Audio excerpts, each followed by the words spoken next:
We'll be starting with our next session. Or the innovator of MGB, Dr. Rutledge, he will be with us very soon. Thank you. Please join us. Thank you. Thank you so much, sir. It was very enlightening. It is my immense pleasure to introduce our distinguished speaker for this session, Dr. Robert Rutledge, a true pioneer in the field of bariatric surgery. Dr. Rutledge has been at the forefront of developing and refining minimal invasive techniques in weight loss surgery and has made groundbreaking contributions to the field of metabolic and bariatric procedures. Today, Dr. Rutledge will be presenting on the exciting topic of MGB 2.0, focusing on the advancements and innovation in the mini gastric bypass procedure. We are incredibly fortunate to have you, Dr. Rutledge, with us. Over to you, sir. You're too kind. May I begin? Yes, sir. Yes, we are eagerly waiting for you, sir. All right, good. Dr. I'm going to Rajesh share my Shah screen. from India, the president of the World Association of Laparoscopic Surgeons. The whole house is full, waiting for you, sir. Very good. Can you see my screen, MGB?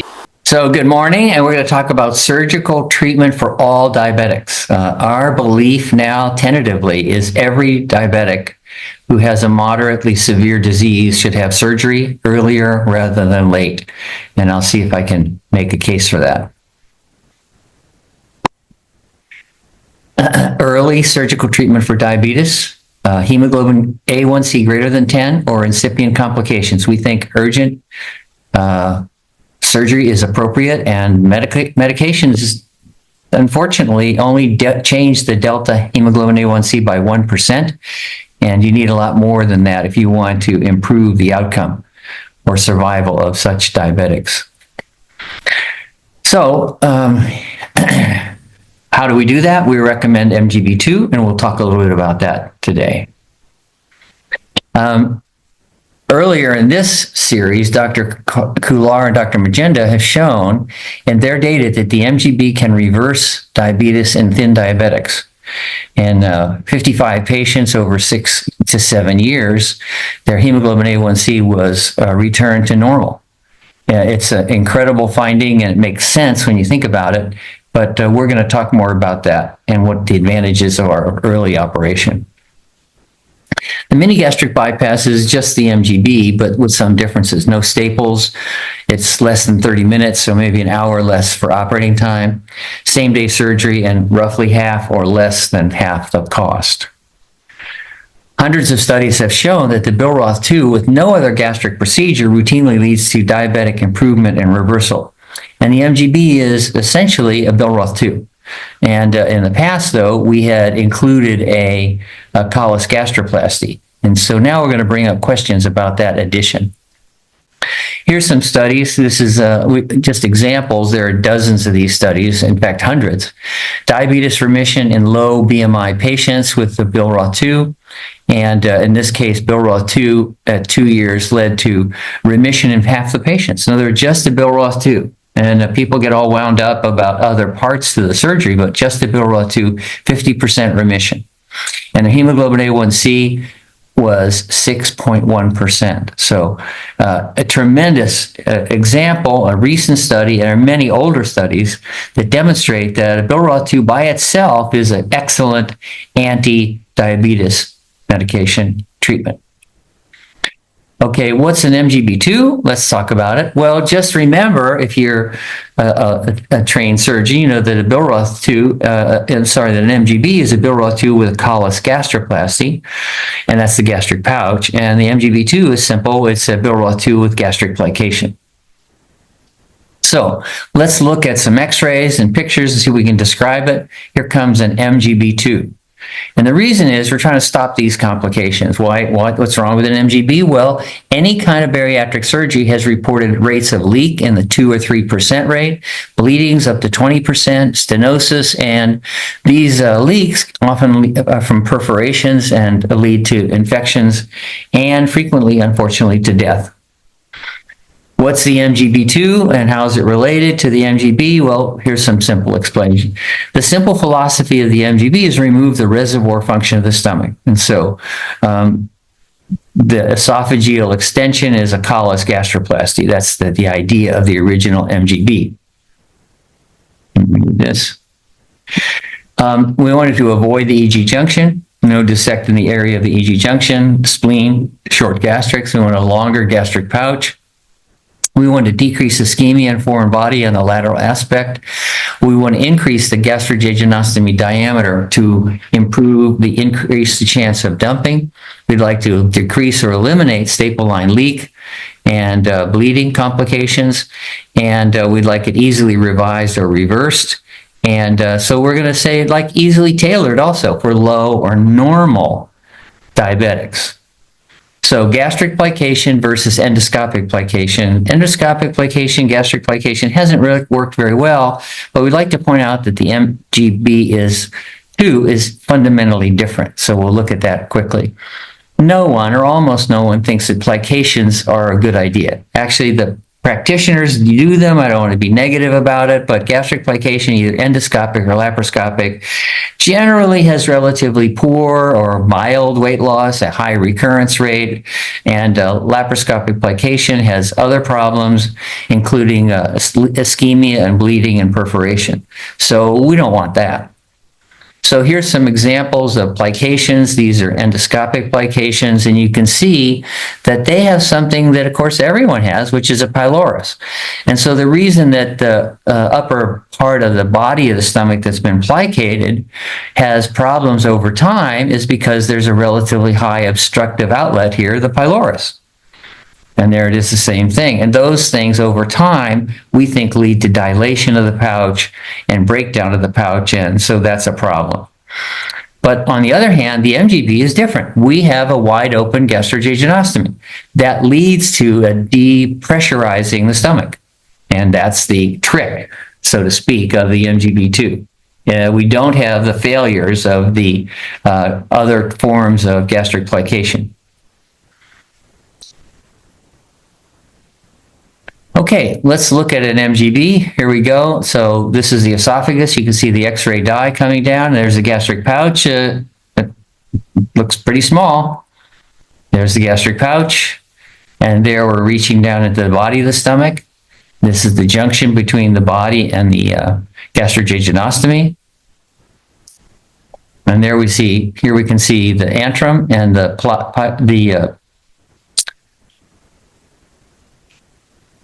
antrum of the stomach here are partially occluded, and here's the stomach, and then here's the gastrojejunostomy down to the efferent small bowel. There's no filling defect, no filling of the efferent limb, and the esophagus, gastric pouch, and the efferent small bowel are visible here as well. Again, this is the gastrojejunostomy, emptying fast and nothing coming from or going into the afferent limb.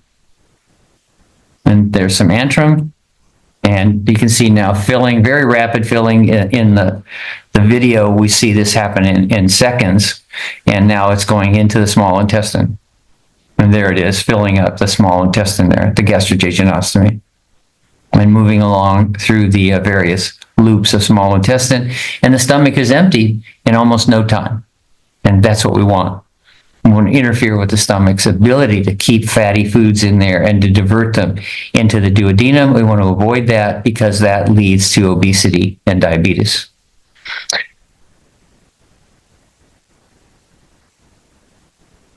Okay, we're going to do an MGB, but again, remember that the MGB is nothing more, the MGB-2 is nothing more than the MGB, which is a wildly successful operation around the world. So MGB-2 is a Billroth 2 and a gastric plication, and MGB is a Billroth 2 and a callus gastroplasty. Here are the steps. We like to talk about this when we're training new surgeons. Here are the steps in performing an MGB-2. 1, you do a gastrojejunostomy. 2, you plicate the stomach and the antrum, and you're done.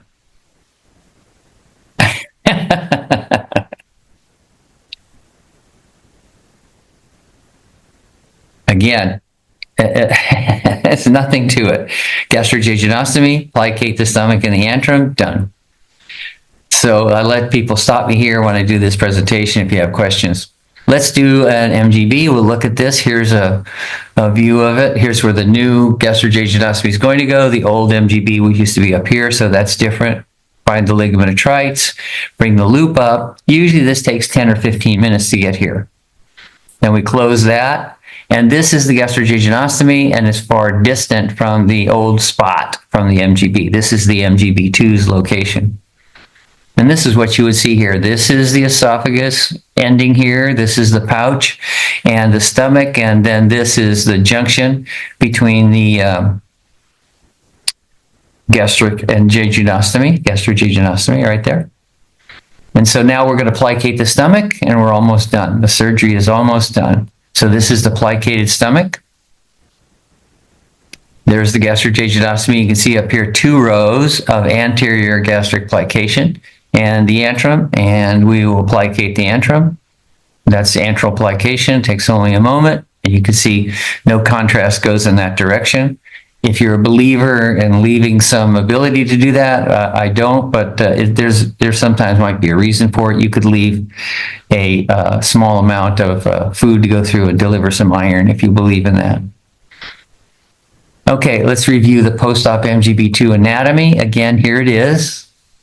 So esophagus, the neostomach gastric pouch, the gastrojejunostomy. Okay, now, this operation has implications because there is a worldwide crisis, and I'll go through this quickly, but we are in the midst of a tragedy, which is the rising rate, a pandemic of diabetes. Diabetes is causing tragic numbers of deaths, and diabetes is remarkable because we can now, we believe, with data from Dr. Kular and Dr. Magenda, we believe we can reverse diabetes in many thin diabetics. So this is what we're looking at, the diabetes pandemic, the tragic complications, Kular and Magenda's data showing that diabetes is a surgical disease now, we believe, and diabetes can be, all diabetics can be a surgical candidate, essentially, and we believe MGB-2 is the ideal choice for such patients. So let's look at the pandemic. It's a worldwide pandemic with blindness, heart attack, stroke, kidney failure, and amputation. And these are terrible diseases. And so this is an awful thing to face. In the United States, 1 out of 11 people. And these are, again, the diseases. The cost in the United States, $137 billion annually. So it's nothing to sneeze at, as they say. And the rate of diabetes is increasing from 5% in 1990 to 10% in 2020 is the prediction. Costs, $320 to $670 million predicted in 2060. We believe this is essentially a red alert alarm that we need to do something. And so we sit here quietly while this happens, and many people are harmed by this. And we think we can't afford to wait any longer. Let's look at Kular and Magenda's data, which confirm that we have a solution.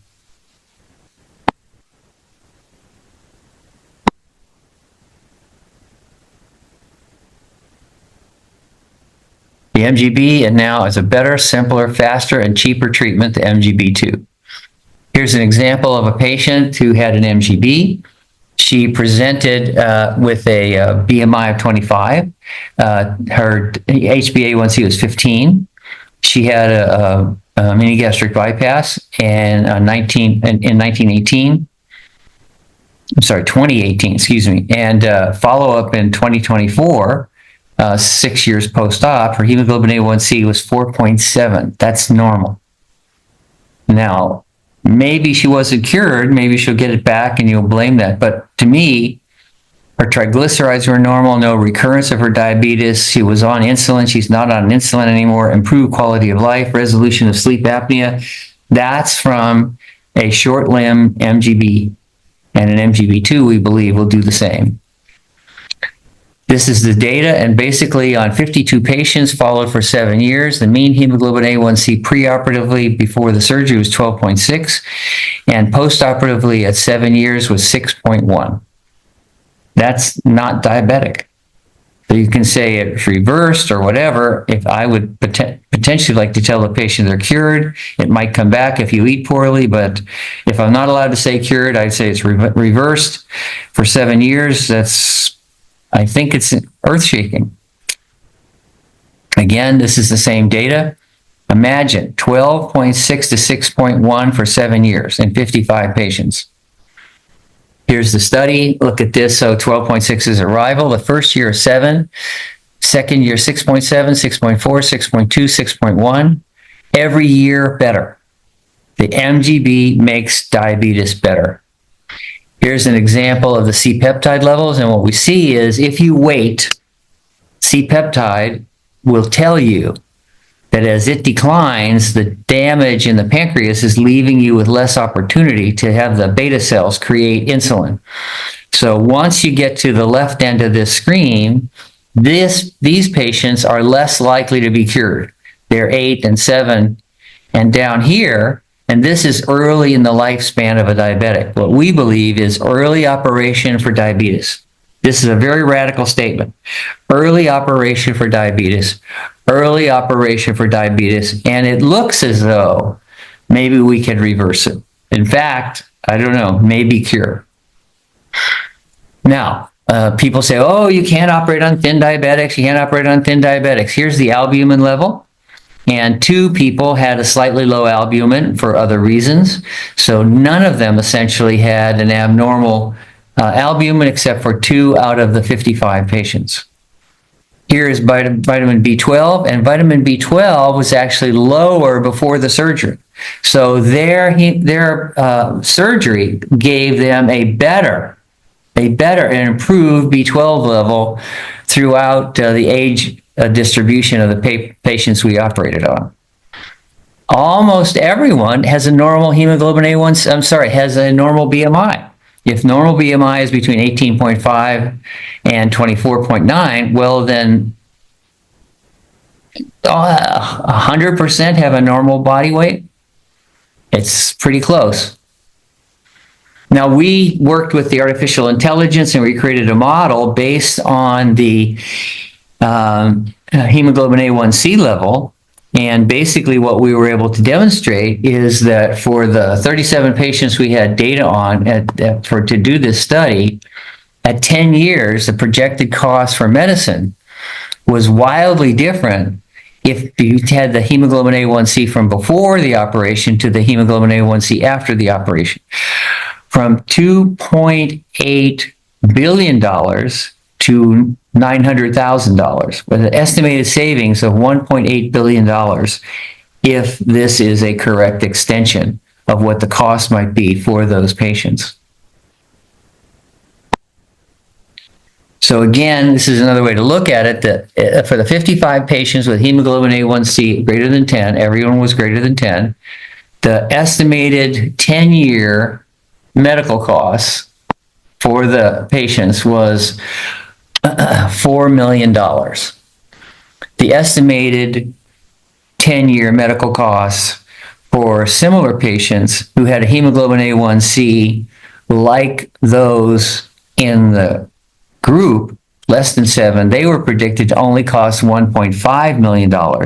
That's a savings of almost $3 million. So if you're a hospital, if you are a patient and you want to look not only at the ability to save lives and blindness and other things, the cost savings are gigantic. Now, another study we did is we looked at the risk of cardiovascular disease, and this includes heart attack and stroke. And basically, if you had the hemoglobin A1C of these patients preoperatively, then their risk of having a heart attack or a stroke is above 100% for every single one of them at their numbers. And after surgery, with their numbers in the below 6 range, it was 0. In other words, 100% you will have a heart attack or you won't. And the MGB made the difference.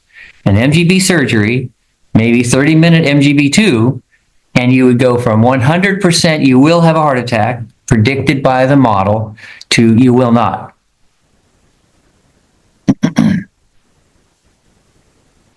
So our conclusions tentatively is the following: that knowledge and experience with MGB shows selection criteria tells us we should operate early and liberally. The cost for an MGB-2 is less than a year's worth of medications, depending on the medicines.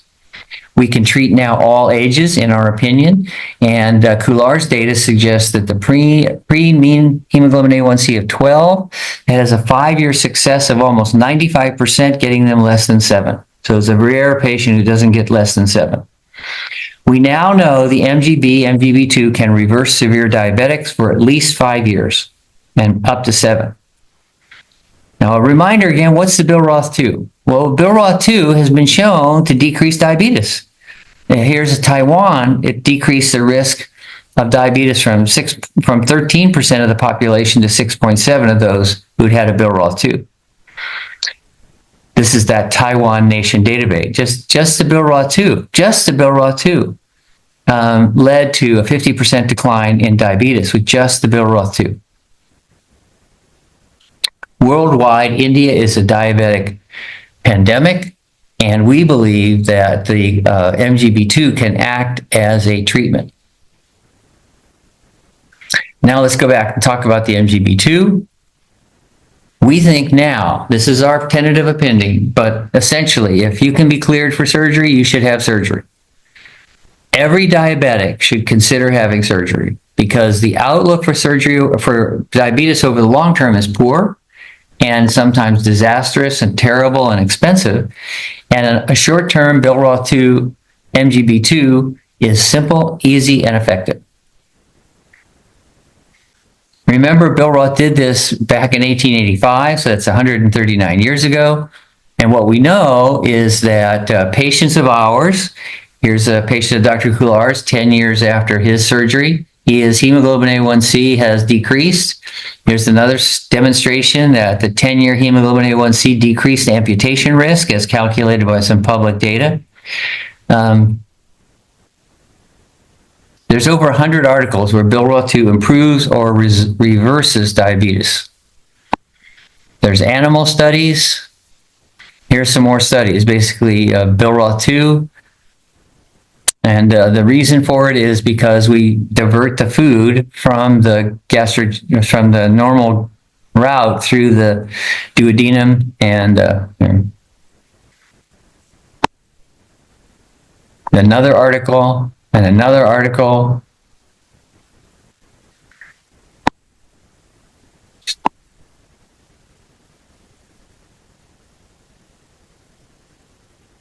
These are various drugs. They cost a lot of money and sometimes they're not going to be helpful. So we can do better.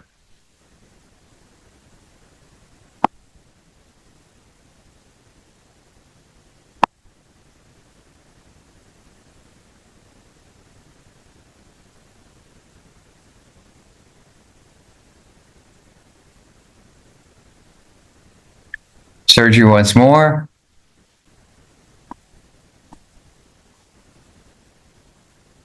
Bication of the stomach.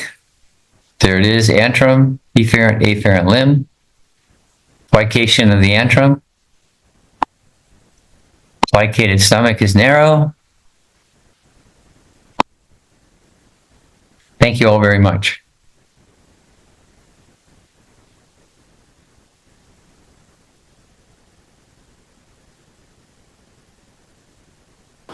Thank you, Robert. There's Arun Prasad here. I had come specially to meet you in person, but I will settle with a virtual hello. So I've got three questions for you. I'll start one by one. First question is, what about weight loss? In MGB-2, do we see weight loss as well? Or should we restrict it only for diabetes? Yeah, that's a great question. So what about weight loss? Weight loss in the MGB is directly related to BP limb length and not to the size of the pouch. Now, Coular has long believed in the value of the size of the pouch. The size of the pouch makes no difference. Coular, for many years, measured the size of the pouch. And we have good data, it doesn't make any difference. The diameter of the pouch is a belief, in my opinion, like the Roux-en-Y. In other words, I think, sir, that there are many of us who believe that the Roux-en-Y and the MGB are equal as far as power. Yet the MGB, I was criticized bitterly about it has too big a pouch, right? I think the pouch is not critical. In the MGB-2 that we've seen, the pouch size doesn't make any difference. Okay, my second question is comparing MGB to MGB2, is there a difference in the resolution of diabetes between the two procedures? They're basically the same procedure. One is with staples, and what we felt is that the staples were not critical.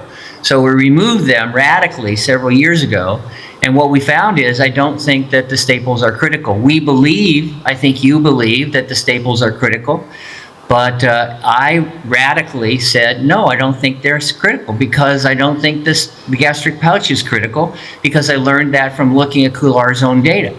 So I don't think that the gastric pouch diameter makes any difference, and we now know that plication has been approved. Plication Sorry, I think you didn't understand my question. My question was, if we compare MGB to MGB2, is there a difference in its effect on diabetes? Or both surgery have the same effect? The difference is the BP limb length.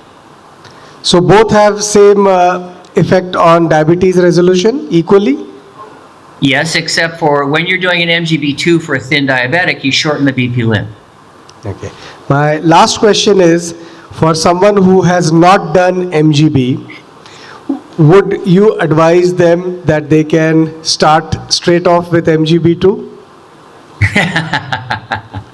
No, I think everybody should be trained by me. What we have seen around the world, as you know, is that the MGB has been adopted and done poorly by some and well by others. So in other words, I call this the MGB paradox. If you look at the data on MGB, some surgeons have reported terrible results of reflux. Yet Coular, you and I and others don't have a lot of reflux. That's related to skill, in my opinion. If you do it well, the MGB does not have much reflux. If you do it poorly, then I see reflux and I see other complications of the MGB. Well, thank you. I think MGB has cured, I would say cured many diabetics in India, and I hope that MGB2 continues with the good work. Thank you. It was really wonderful listening to you. Are there any other questions? Yeah. Anyone? Yeah, we've got one more question. Dr. Rutledge, what time in your place right now? 6:30 in the I'm morning? sorry? What time in your place? 6:30 in the morning? So my question, I'm Sharik Nazir from Columbia, from New York. My question is that in US, I was just presenting data, we don't do mini gastric bypass because it's not been approved by the SMBS. So because of the reflux, And second thing is because of the chances of getting gastric cancer is more higher in mini gastric bypass. What is your message? Some of my colleagues in America are stupid.